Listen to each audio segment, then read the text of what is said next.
The letter arrived on a Tuesday, and by Wednesday, Miss Eleanor Ashworth had already decided to hate the man she was promised to marry. She had never met him. That was the cruelty of it. A signature on a contract, a wax seal pressed by a hand she had never held, a name spoken in her father's study with the same flat finality one might use to announce the sale of a horse. Lord Alaric Vane, Duke of Rothburn, a man of 31 years, vast lands in the north, a fortune that had rebuilt half the county after the bad harvests, and, according to every whispered account that had ever reached Eleanor's ears, a heart carved from the same granite as his ancestral halls. They said he had buried a wife already. They said he did not smile. They said his own mother had once wept in front of the servants because he would not embrace her at his father's funeral. Eleanor did not know which of these stories were true. She only knew that in 11 days she would travel north to Rothburn Hall to become his bride, and that no one, not her father, not her aunt, not the solicitor who had drawn up the papers with such brisk satisfaction, had thought to ask whether she wanted this at all. "You will be a duchess," her father had said, as though the word alone should dissolve every objection in her chest, like sugar in warm water. Do you understand what that means for this family? She understood perfectly. It meant her father's debts, incurred through 3 years of poor investments, and a pride that would not let him admit failure until it was nearly too late, would vanish beneath Rothburn's signature. It meant her younger sister Margaret would have a dowry after all. It meant the Ashworth name, which had begun to be spoken with pity in drawing rooms across the county, would once again be spoken with envy. It meant Eleanor herself had become the price of all of it. She was 22, which by the arithmetic of the marriage market made her nearly unremarkable. Not aged beyond hope, but no longer the freshest blossom in any ballroom either. She had a sharp tongue she had learned, through years of practice, to keep behind her teeth in company. She had brown hair that would not hold a curl, and eyes the color of strong tea, and a habit of noticing things.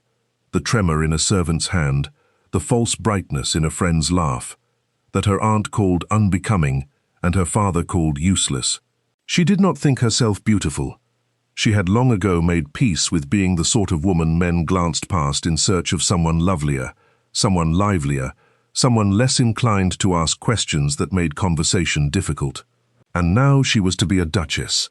Now she was to spend the whole of her life beside a man reputed to be cold as a winter lake, in a house so far north that her aunt swore the very snow arrived a month early there, out of respect for its master's temperament.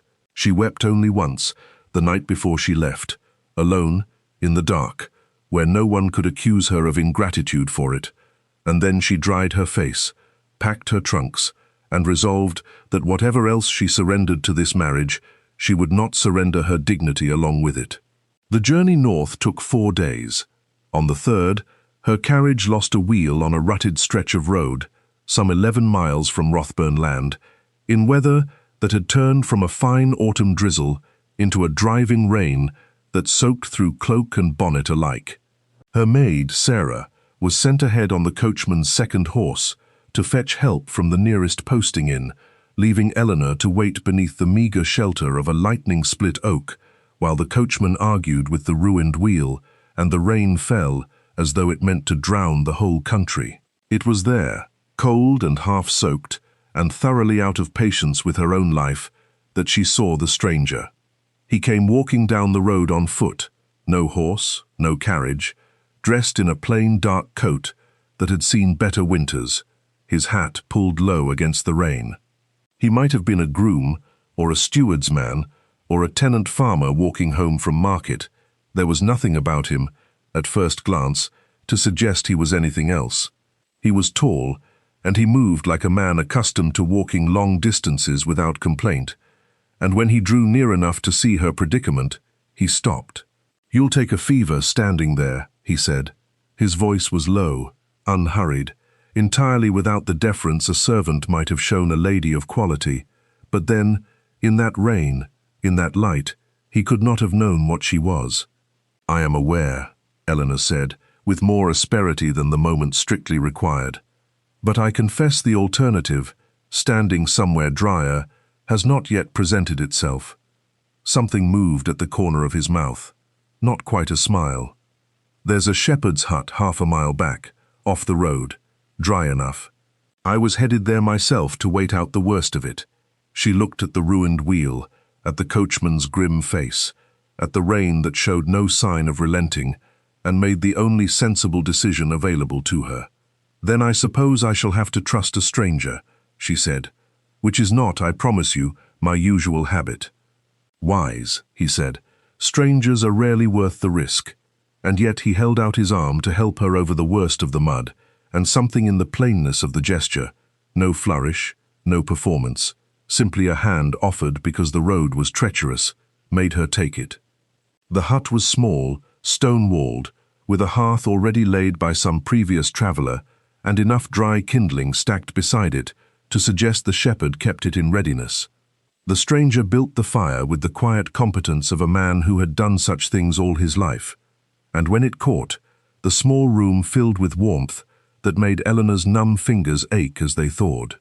She had, in her haste to leave the carriage, brought with her the small hamper Sarah had packed that morning: bread, a wedge of cheese, 2 apples, a flask of watered wine, meant to see her through the last stretch of the journey. It was, she realized as her stomach reminded her sharply of the hour, all the food either of them was likely to see for some time. She looked at the stranger, who had settled on the hut's single bench with the unbothered patience of a man who expected nothing from the world and was rarely disappointed by it, and made a decision that would have scandalized her aunt. "I don't suppose you've eaten," she said. "Not since morning. Then you'll share this with me." She unwrapped the bread before he could refuse. "I find I cannot enjoy a meal in front of a hungry man. It offends something in me." He looked at her for a long moment, long enough that she felt the color rise in her cheeks, though she could not have said why. And then he inclined his head. "You're kinder than the day deserves." "The day has been perfectly wretched," she said, breaking the bread in half. "Someone ought to be kind in spite of it." They ate in the small, warm circle of firelight while the rain hammered the thatch above them, and Eleanor found herself talking more freely than she had in months. Perhaps because he was a stranger she would likely never see again. Perhaps because the storm outside made confession feel safer than it might have in a drawing room. She told him, without naming names, that she was traveling to a marriage she had not chosen, to a man reputed to be cold and joyless, and that she had spent the whole journey trying to decide whether resentment or resignation was the more dignified response. "Perhaps neither," the stranger said, watching the fire rather than her, which she found oddly easier to bear. "Perhaps the man you're describing is not the man you'll meet. You sound very certain of that, for a stranger who knows neither of us." "I know," he said slowly, "that reputations are often built by people who never troubled to look closely. And I know that a man can be silent for 100 reasons that have nothing to do with cruelty. That is very generous of you, to defend a duke you've never met." Something flickered across his face, there and gone so quickly she nearly missed it. "I have heard of him," he said. "Enough to know the stories outrun the man, in most cases, as stories tend to." She studied him properly then, in the firelight, the strong set of his jaw, the quiet watchfulness in eyes that were a grey so deep they seemed nearly black, the stillness of a man who listened far more than he spoke. There was nothing coarse about him, she realized, for all his plain dress. His hands, when they had passed the flask between them, had been clean, unmarked by the calluses of true labor. His voice, though unhurried, carried an ease of phrasing that spoke of more education than a groom or a farmer was likely to possess. But she dismissed the thought as quickly as it came. She was tired and cold and inclined, as she often was, her aunt would say, to her detriment, to see mysteries where none existed. "What is your name?" she asked instead. He hesitated, only a heartbeat, but she noticed it, because noticing was the one skill life had never managed to train out of her. "Alaric," he said finally. "And yours?" "Eleanor." She did not offer her family name, and he did not ask for it, and something about that mutual restraint felt, in the golden hush of the little hut, like its own kind of intimacy. They talked for the better part of 2 hours, of books, for he knew Cowper and Goldsmith better than any groom had cause to, of the northern hills, which he described with the specific fondness of a man describing his own home rather than a place he merely served, of her sister Margaret, whom she spoke of with unguarded tenderness, and his own family, of which he said almost nothing at all, only that it was complicated, and that duty sat on him more heavily than he liked to admit. "You speak as though duty is a weight rather than an honor," she said. "It can be both," he said. "I have found that the two are rarely as separate as people wish them to be." When Sarah returned at last with a farmer's cart and word that the wheel could be mended by morning at the nearest inn, Eleanor rose reluctantly, brushing straw from her damp skirts, aware of a peculiar reluctance to leave the small warm room and the quiet stranger within it. "Thank you," she said, "for the fire and the company. I confess, this has been the least wretched hour of my whole journey." "The pleasure," he said, "was entirely mine." And then, as she gathered her cloak, he added, almost too quietly to hear over the rain, "I hope your marriage surprises you, Eleanor. Not every cold reputation belongs to a cold heart." She thought of those words the whole ride to the inn, and again the next morning as the carriage, wheel mended, rattled at last through the gates of Rothburn land. Vast, green, autumn gold, more beautiful than any description had prepared her for.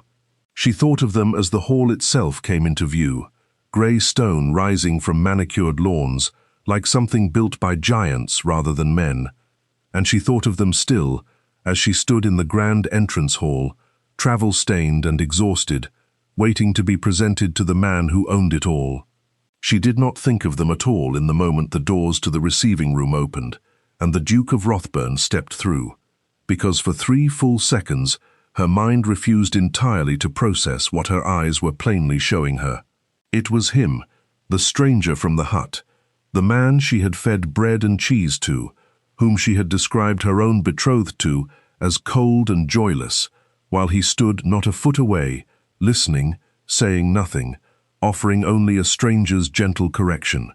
"Miss Ashworth," he said, and his voice was the same voice, low and unhurried, though now it carried the particular formality of a man greeting his bride before an audience of servants and relations. "Welcome to Rothburn."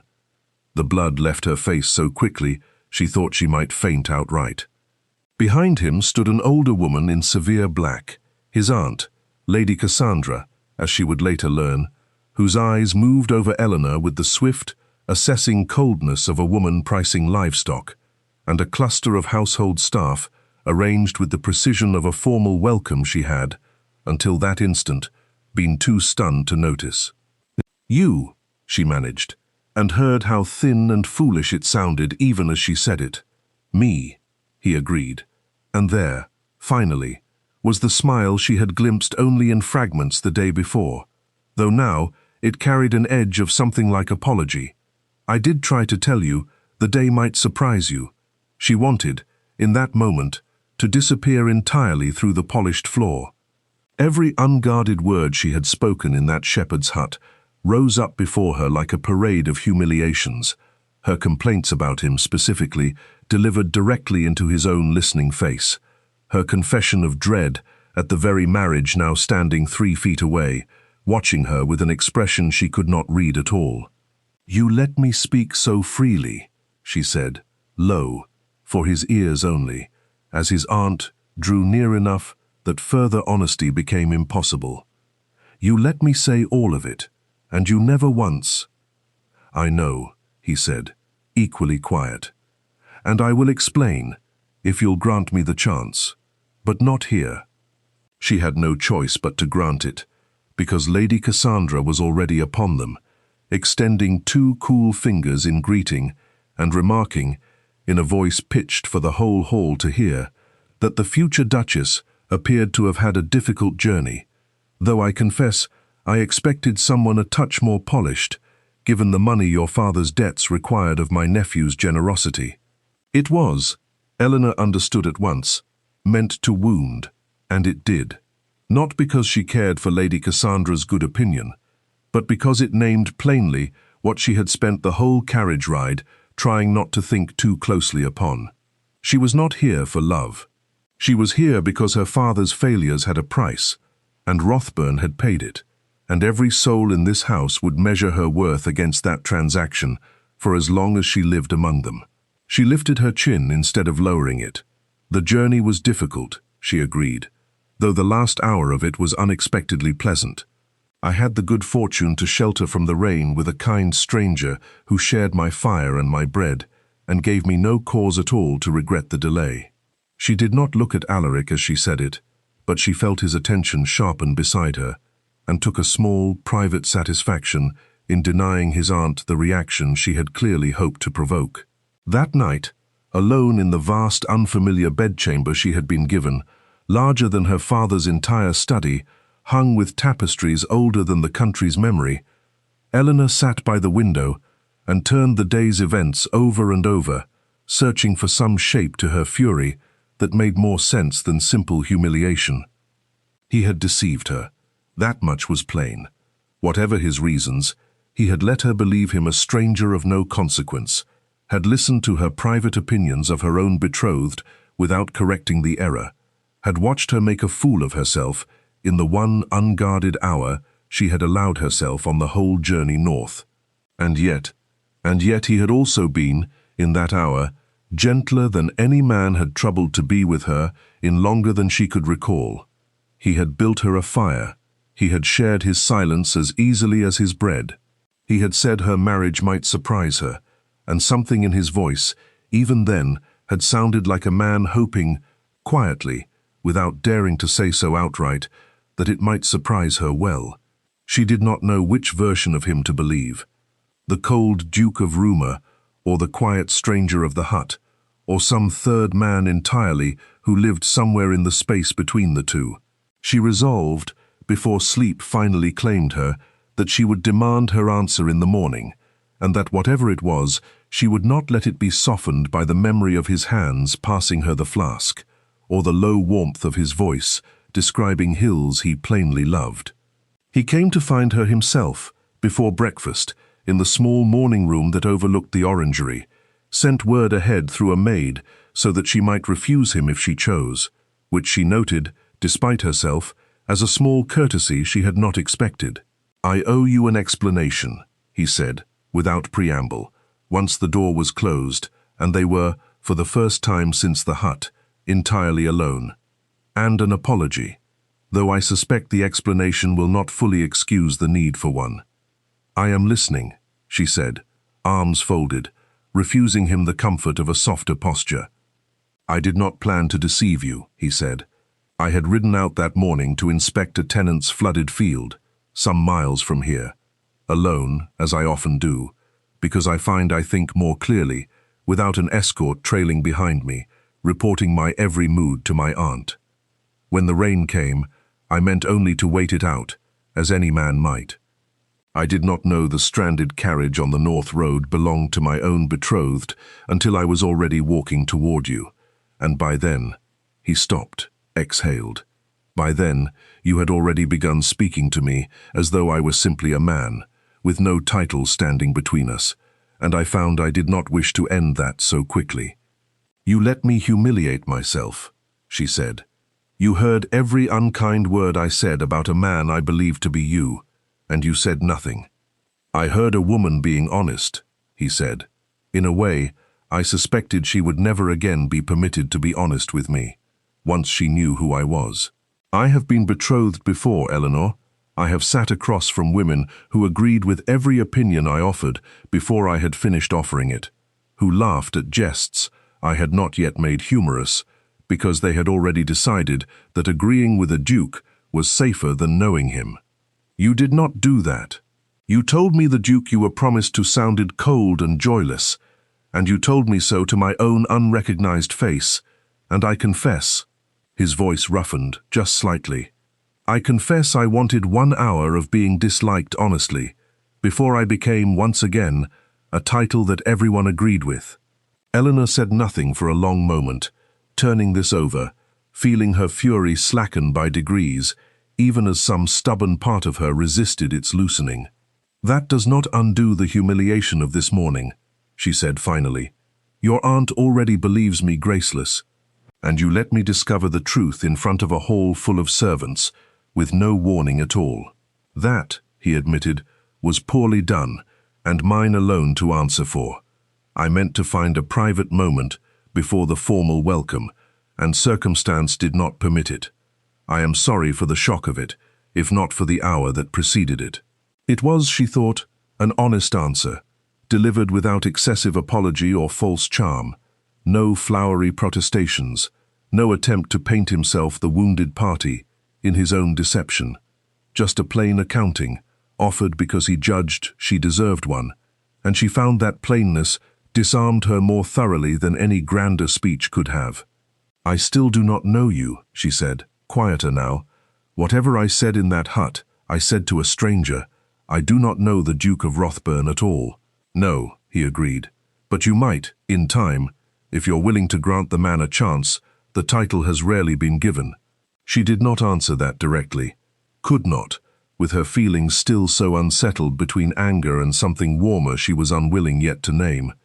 But she did not refuse him either, and he seemed to understand that her silence, this once, was not a wall, but simply a woman needing time to decide what to believe. The days that followed settled into an uneasy rhythm. Lady Cassandra, Eleanor quickly learned, ran the household with the exacting precision of a woman who had never forgiven her nephew for inheriting what she considered rightfully owed to her own late husband's branch of the family, and who regarded Eleanor's arrival, penniless in all but name, purchased with a debt settlement rather than a dowry, as confirmation of every low opinion she had already formed of the match. "You will want to learn the household accounts," Lady Cassandra informed her on the third morning, sliding a ledger across the breakfast table with the air of a woman assigning punishment. "Since you will, I imagine, wish to prove yourself of some use beyond your father's debts." Eleanor took the ledger without flinching, though the barb landed precisely where it was meant to. "Thank you," she said evenly. "I have always found usefulness preferable to ornament." She caught, from the head of the table, a look from Alaric that might have been approval, quickly veiled, and found herself absurdly gratified by it. It was in the weeks that followed that she began, despite every intention to remain guarded, to see the man beneath the reputation, not in grand gestures, for he made few of those, but in the accumulation of small ones. She saw him kneel in the mud beside an ailing tenant's collapsed fence and mend it himself, rather than merely ordering it done. She saw him sit up 2 full nights beside a sick stable boy no one of consequence would have troubled to notice, because the boy had no family near enough to sit with him instead.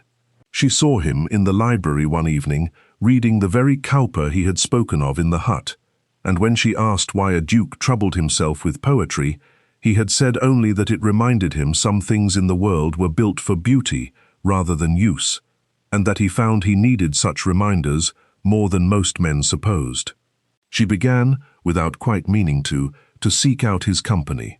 A walk in the orangery that lasted an hour longer than necessary, a shared silence over the estate ledgers that felt companionable rather than dutiful, a habit of watching for his return from the fields each evening that she told herself was mere curiosity and knew, in her private heart, was something considerably warmer. He, for his part, sought her opinion on matters no one had thought to ask her opinion on before. The tenant repairs, the harvest accounts, even once a difficult letter to a cousin in London that he read aloud to her simply, he said, because he trusted her judgment of tone better than his own. "You do not treat me as though I were purchased," she said to him one evening, some 6 weeks into her residence, as they walked the gallery of family portraits that lined the hall's east wing. "You were not purchased," he said, with some heat. "Your father's debts were settled because settling them was within my power, and because I could not, in conscience, hold your family's ruin over your head as leverage for a marriage I hoped might become something better than a transaction. That is not the same thing." "Is it not?" she asked. "I came here because I had no other choice." "That is the shape of the thing, whatever kinder name we give it." He stopped walking, turned to face her fully, and for a long moment said nothing at all, only studied her with an intensity that made her acutely aware of the quiet gallery, the fading evening light through tall windows, the sudden nearness of him. "I will not pretend the beginning was fair to you," he said finally, "but I hope you have seen, these past weeks, that I do not intend the whole of our marriage to remain unfair. I did not seek a wife who would simply endure me, Eleanor. I still seek, a wife I might come to love, and who might, in her own time, come to feel something more than obligation toward me in return." "That is a great deal to hope from a woman you tricked into confessing her true opinions in a shepherd's hut," she said, though without real sharpness now. The words had become, between them, something closer to private jest than accusation. "I have never regretted a deception less," he said, and the low warmth in his voice undid something in her chest that she had been holding taut for 6 long weeks. It was not, however, a peace destined to hold undisturbed. Lady Cassandra, watching the growing ease between her nephew and his unwanted bride with mounting alarm, moved at last to disrupt it. Not through open confrontation, which she judged too crude, but through the introduction of Miss Vivienne Harcourt, a distant Rothburn cousin of considerable beauty and considerably greater fortune than Eleanor's family had ever possessed, invited to the hall under the pretense of a family visit that fooled no one with eyes to see the calculation behind it. Vivienne was lovely in the effortless way that made other women's efforts look labored by comparison. Golden-haired, quick-witted, possessed of a laugh that seemed designed expressly to draw a room's attention toward her. She had, moreover, known Alaric since childhood and made frequent, pointed reference to a closeness between them that Eleanor had no memory of him ever mentioning. "He was quite different before his father's death," Vivienne remarked one afternoon, over tea in the drawing-room, with Lady Cassandra presiding nearby in silent, satisfied observation. "Warmer. He used to write me the most charming letters from Oxford. I sometimes wonder whether the man you've met at all resembles the one I knew." "Perhaps people are permitted to change," Eleanor said, keeping her voice light, though something cold had settled in her stomach. "Grief does that, I think, more often than we credit it." "Perhaps," Vivienne allowed, with a smile that did not reach her eyes. "Though I confess I always believed, had circumstances been different, that Alaric and I might have—" She let the sentence trail delicately unfinished, and sipped her tea, and watched Eleanor over the rim of the cup, with the patient cruelty of a cat, observing a mouse it did not yet intend to catch. Eleanor said nothing further, but the seed was planted, and it found fertile ground in the private uncertainties she had never fully banished. The knowledge that she had come to this marriage as a debt settled rather than a woman chosen. The fear that whatever warmth had grown between herself and Alaric these past weeks might yet prove shallower than she had allowed herself to hope.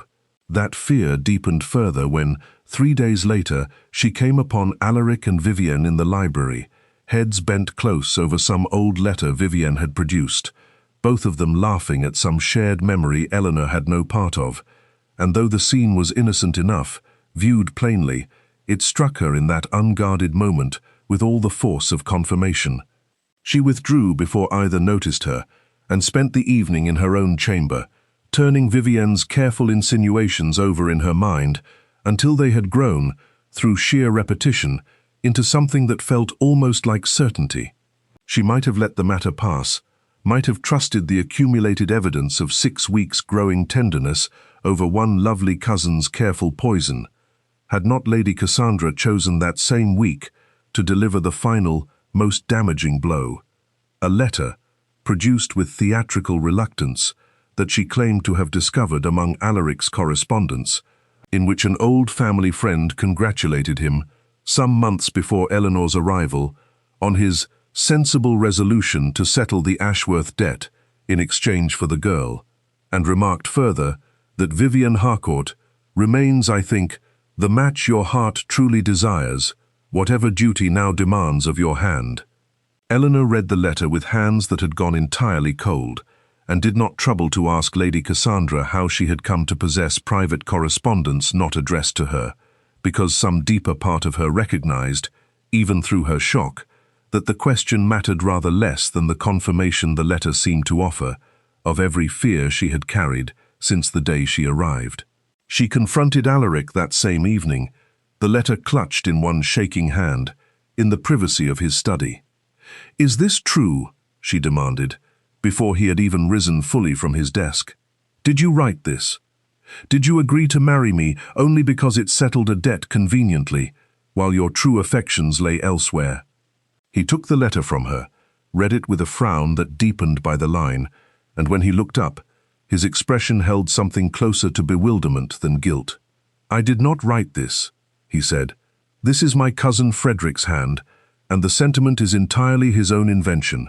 I never once confided such a thing to him, because it was never true. Eleanor, I do not know how my aunt came to possess this, but I promise you, whatever conclusion it seems to invite, it is not the truth of my heart." "How am I to know that?" she said, and heard her own voice crack on the words. "I came to this marriage a stranger to you in truth, whatever intimacy we built in one stolen hour. I have no history with you deep enough to outweigh a letter, and a lovely cousin who speaks so easily of what might have been, and an aunt who has made her contempt for me plain since the hour I arrived." "Then let me build that history now," he said, crossing the room toward her, though he stopped short of touching her, some instinct telling him she needed distance more than comfort in that moment. "I will not ask you to trust me on faith alone, when faith has been given you so little reason to hold firm, but I will not let a forged sentiment and my aunt's schemes decide what you believe of me either. Give me the chance to prove it, properly, and if I fail, you may believe whatever you choose."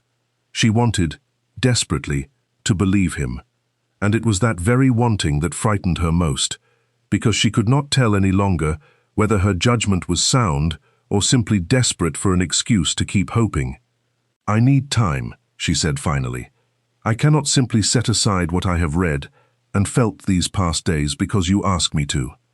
"Then, take the time," he said, quiet and steady. "I will not press you, but I will not stop trying to earn your trust back either, however long it takes." She retreated from him for the better part of a fortnight after that, not through any dramatic separation, for they still shared meals, still moved through the same halls, but through a careful, deliberate distance that he respected without once trying to force its collapse. She watched him, in that time, more closely than she had allowed herself to before, no longer trusting her own softening feelings, but determined instead to observe the plain evidence of his actions. She saw him, quietly, return Vivienne's flirtations with the same courteous distance he might have shown any distant cousin, never once encouraging what the woman so plainly wished to encourage. She saw him confront Lady Cassandra directly. She heard the raised voices through a closed door, though not the words, and watched his aunt's demeanor toward her grow, in the days after, noticeably cooler, as though some rebuke had landed and left its mark. She saw him send, without her knowledge, a formal letter of inquiry to his cousin Frederick, and receive in return a mortified reply confirming that the sentiments in the earlier letter had been entirely Frederick's own idle speculation, never once confirmed or encouraged by Alaric himself. A reply he brought to her directly, unprompted, and set upon her writing desk without a word of demand that she forgive him for it. It was this last gesture, more than any grand declaration could have managed, that finally loosened the last of her resistance. The fact that he had sought out proof not to win an argument, but simply because he could not bear for the doubt to remain unanswered between them. She found him that same evening in the orangery where they had so often walked together in the easier weeks before Vivienne's arrival, standing alone among the dark shapes of the orange trees with a stillness that suggested a man who had given up expecting her to come. "I read Frederick's letter," she said, and watched him turn, something cautious and hopeful warring in his face. "I believe you. I am glad," he said simply, "though I would understand if belief alone were not yet enough to undo the hurt of these past weeks." "It is not," she admitted, "but it is a beginning. and I find I would rather build something true and imperfect with you than retreat into a safety that costs me the chance of it entirely." He crossed the small distance between them then, slowly, giving her every opportunity to step back if she wished it, and when she did not, he took her hand, the same plain, unhurried gesture he had offered her in the mud outside the shepherd's hut, weeks and a lifetime ago. "I have loved you," he said quietly, "since an hour in the rain, when a stranger fed me bread she could not spare, and told me the truth about a man she believed she would never have to face. I did not expect it, I did not seek it, but I have not been able to unlearn it since, and I find I have no wish to try." "I think," Eleanor said, her voice unsteady with an emotion she no longer troubled to hide, "I have loved you rather longer than I permitted myself to admit, since before I knew your name was also the name on my marriage contract." He drew her close then, and the kiss that followed held none of the careful formality that had governed every other moment of their courtship. Only 6 weeks of restrained feeling, finally given leave to speak plainly, in the warm dark of the orangery, with the scent of orange blossom and old rain still somehow caught between them. Lady Cassandra's schemes, once exposed to Alaric's full and unforgiving scrutiny, resulted in her removal from the hall within the month.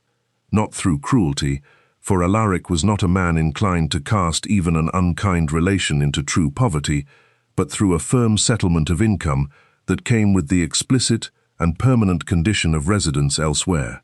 Vivienne Harcourt departed soon after, her visit's true purpose having failed so thoroughly that even she seemed to recognize the futility of prolonging it.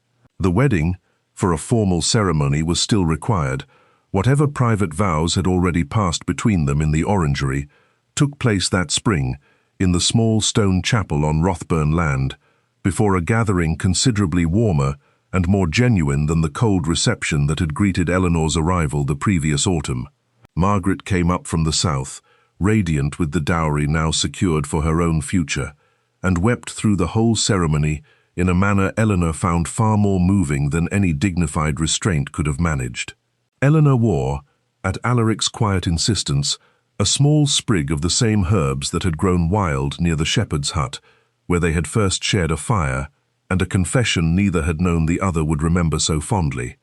A private joke between them that no one else in the chapel understood, and which made Alaric smile, faintly, all through the solemn reading of the vows. "Do you regret," he asked her, "that first night as husband and wife, as they stood together at the window of what was now unmistakably their shared chamber, looking out over moonlit fields that had once seemed so foreign and forbidding to her, any part of how this began?" "I regret," Eleanor said, "that it took a ruined carriage wheel and a rainstorm to bring us honestly together, when a proper introduction might have spared us both considerable grief. And yet," he said, drawing her closer, "I find I would not trade that hour in the hut for any smoother beginning imaginable. You told me the truth of your heart before you knew mine, and I have never received a finer gift from anyone in all my life."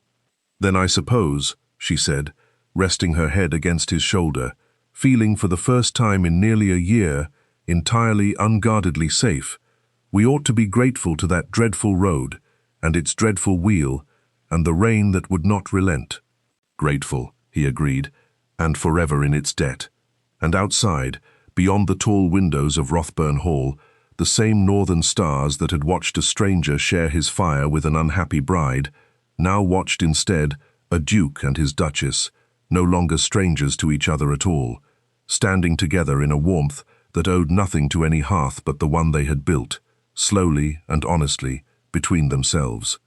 In the years that followed, the story of how the Duke of Rothburn had first met his duchess, sheltering from a storm, disguised by nothing more than plain traveling clothes and the honest anonymity of the road, became a favorite told among the household staff, embellished a little more with each telling, though never so much as to lose its essential truth, that a woman who had expected only cold duty from her marriage had found, instead, in the last place she thought to look for it, a love built on nothing grander than shared bread, an honest fire, and the courage of two strangers willing, for one rain-soaked hour, to speak plainly to each other, before the world told them who they were supposed to be.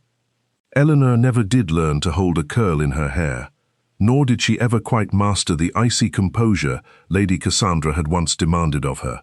But she learned, in that first difficult year at Rothburn, something considerably more valuable: that dignity need not be armor against the world, that honesty need not be a liability in love, and that the coldest reputations sometimes concealed the warmest hearts, waiting only for someone brave enough and kind enough to share their fire and find out.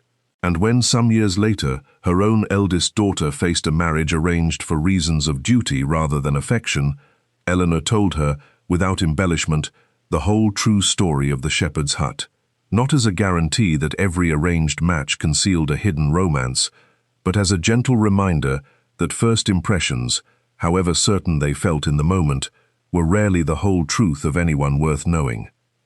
"Give him the chance to surprise you," she told her daughter, echoing words spoken to her once beside a hearth she would remember all her life. "Not every cold reputation belongs to a cold heart. Sometimes, my darling, it only belongs to a man who has been waiting, quietly, for someone honest enough to ask."